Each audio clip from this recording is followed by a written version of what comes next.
नमस्कार दोस्तों, आपके अपने राजेश इंदौरा यूट्यूब चैनल के अंदर आपका हार्दिक स्वागत है। और सब कैसे हैं? आशा करता हूँ आप सब ठीक होंगे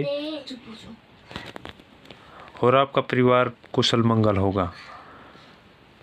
एस्टेट की बड़ी ज़ोरों शोरों से तैयारियां चल रही है और मैं माँ सरस्वती से प्रार्थना करूँगा कि आपका पेपर भी क्लियर हो। जैसा आपने अपना एडमिट कार्ड डाउनलोड कर लिया भी होगा और नहीं भी किया है तो भी मैं उन भाइयों के लिए, उन दोस्तों के लिए मैं बताना चाहूँगा किस प्रकार से डाउनलोड करेंगे हम उसको। सबसे पहले गूगल क्रोम के अंदर HBSC साइट के ऊपर जाएंगे, उसकी मेन साइट आ जाएगी board of school education Haryana Bhiwani board home. इस करके इसके ऊपर क्लिक करने के बाद हमारे सामने ये ऑप्शन खुल करके आएगा और इसमें फिर हम सबसे पहले download admit card for estate 2023 के ऊपर क्लिक करेंगे। ये करने के बाद आपके सामने लॉगिन का ऑप्शन खुल के आएगा। लॉगिन का ऑप्शन खुलने के बाद आपके सामने आप लॉगिन करोगे, अपना फ़ोन नंबर और इसके अंदर फ़ोन नंबर डालोगे। फ़ोन नंबर डालने के बाद अपना पासवर्ड भरोगे, तब आपके सामने भिवानी बोर्ड की ये साइट आपके सामने जो आपका भरा था फॉर्म अपना वो ओपन हो जाएगा एप्लीकेशन।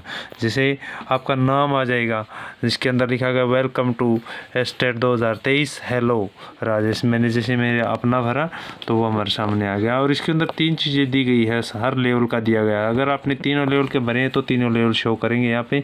जैसे मैंने 2 के भरे थे, 2 का और 3 का। और सबसे पहले कन्फर्मेशन पेज भी है। कन्फर्मेशन पेज के अंदर आपको मिलेगा आपका जो भी पेज आपने भरा था, शुरुआत में एप्लीकेशन भरी थी, कौन सी कैटेगरी थी, आइडेंटिटी के अंदर क्या दिया था, डेट ऑफ बर्थ क्या है और फीस जो भरी थी वो ट्रांजैक्शन इसके अंदर दिखाएंगे आपको।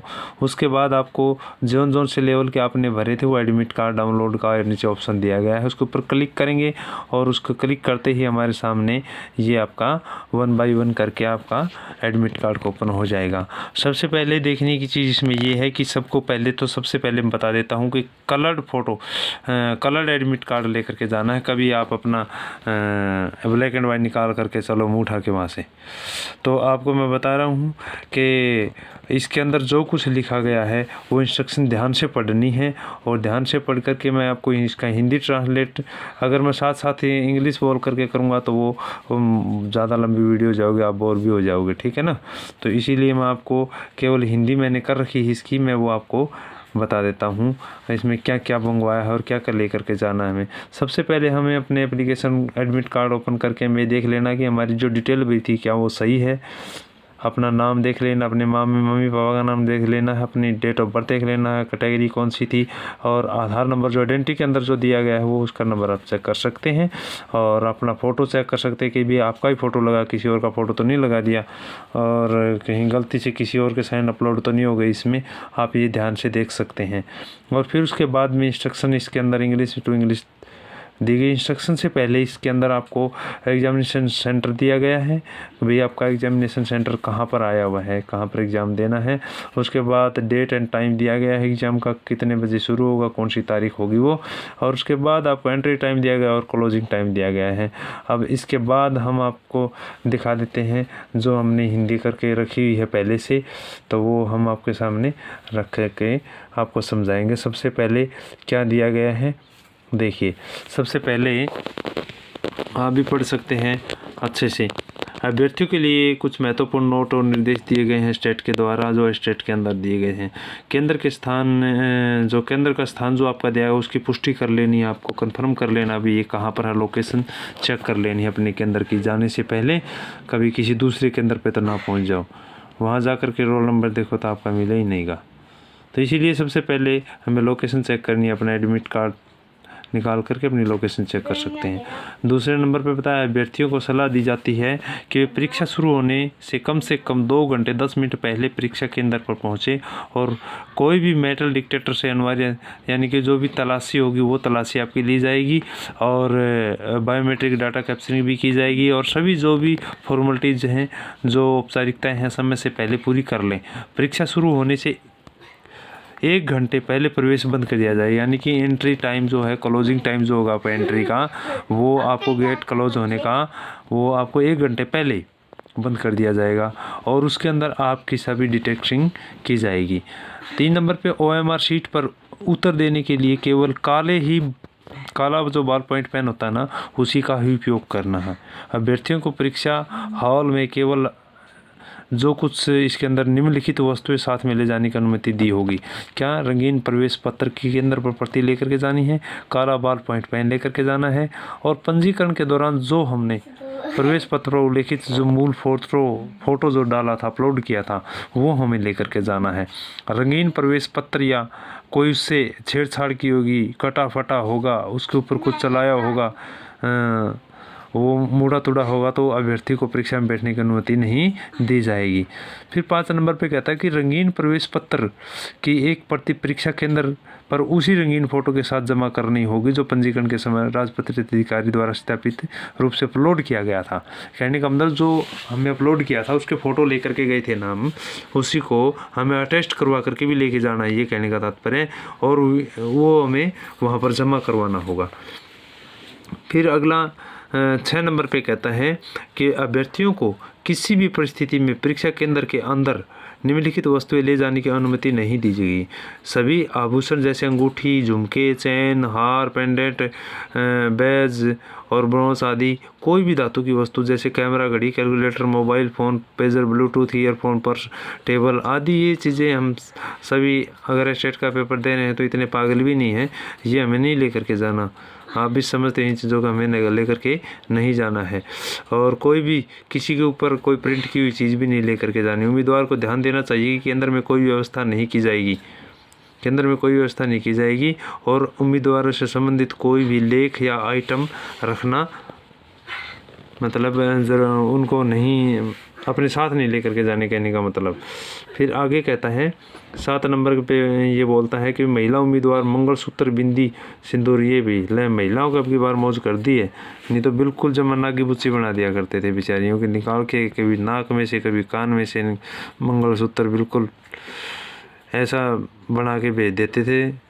और अब की बार क्या है कि भी अब की बार महिलाओं को मंगलसूत्र, बिंदी और सिंदूर अपना श्रृंगार का सामान लगा करके जा सकती है। बपतिस्मा प्राप्त सिख उम्मीदवारों को धार्मिक प्रतीक पहनने की अनुमति, यानी कहने का मतलब जिसने सिख धर्म के लोग हैं वो अपनी पगड़ी वगैरह लगा करके जा सकते हैं। उम्मीदवारों को आवश्यकता पड़ने पर अपना रंगीन प्रवेश पत्र पर्यवेक्षण यानी बोर्ड के नियुक्त अधिकारियों को दिखाना होगा। यानी कि जैसे हम कमरे में बैठते हैं ना, कोई अधिकारी आकर के हमसे अपना रंगीन प्रवेश पत्र अगर देखना चाहता है ना तो वो चेक कर सकता है, उनको दिखाना पड़ेगा हमें, हम उनके सामने अकड़ के नहीं खड़े होंगे कि हम नहीं दिखाएंगे। ठीक है, तो ये ध्यान रखना आप सभी को। अब 9 नंबर पे कहता है कि प्रतिरूपण के मामले में प्रतिरूपणकर्ता के साथ साथ उम्मीदवार के खिलाफ भी आपराधिक कार्रवाई शुरू की जाएगी। कहने का मतलब है वहाँ पर अगर कोई किसी प्रकार का हम कोई गलत व्यवहार करते हैं या कोई भी गंदी कोई चीज़ लेकर के जाते हैं ना, गलत चीज़ जो अलाउड नहीं है, वो उसके साथ साथ मतलब जो अपराध में होगा ना वो भी पकड़ा जाएगा और उसके ऊपर कार्रवाई की जाएगी। हम किसी के दूसरी की जगह ऊपर बैठे हैं या फिर किसी दूसरी जगह पेपर दे रहे हैं या हमारे पास कोई ऐसी चीज़ है तो ऐसी कार्रवाई हमारे साथ आपराधिक कार्रवाई शुरू हो सकती है। परीक्षा समाप्ति के बाद अभ्यर्थी को अपनी OMR शीट पर्यवेक्षक को सौंपने के बाद ही परीक्षा हाथ छोड़ने की अनुमति दी जाएगी। यानी कि परीक्षा समाप्त हो जाती है ना तो उसके बाद ही OMR हम हमारे जो टीचर हमारे जिसकी ड्यूटी होगी ना उनको सौंप करके और परीक्षा हाल से हम निकल सकते हैं। ये तो लीगल है, ज़रूरी है ये चीज़ें। फिर कहता है यदि कोई उम्मीदवार किसी भी प्रकार की अनुचित साधन का उपयोग करते हुए पाया जाता है तो उसका परिणाम रद्द कर दिया जाएगा और उसके खिलाफ अन्य कानूनी कार्रवाई भी शुरू करने के अलावा उसे अयोग्य भी घोषित यानी कि ठहराया जाएगा।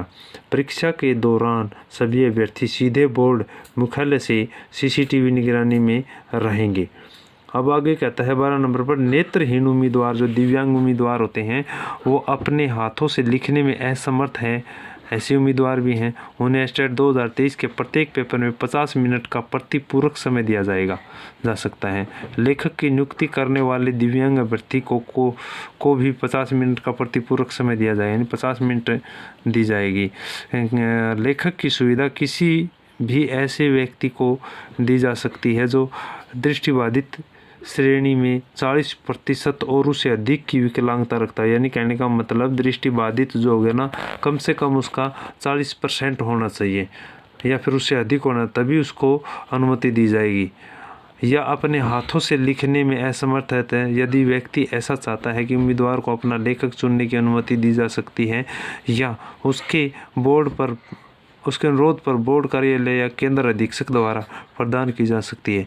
ऐसे उम्मीदवारों को सलाह दी जाती है कि वे परीक्षा से कम 7 दिन पहले कार्यालय समय यानी सुबह 9 बजे से शाम 4 बजे तक बोर्ड कार्यालय में संपर्क करें या परीक्षा से 2 दिन पहले दोपहर 1 बजे से शाम 4 बजे के दौरान केंद्र अधीक्षक से संपर्क करें।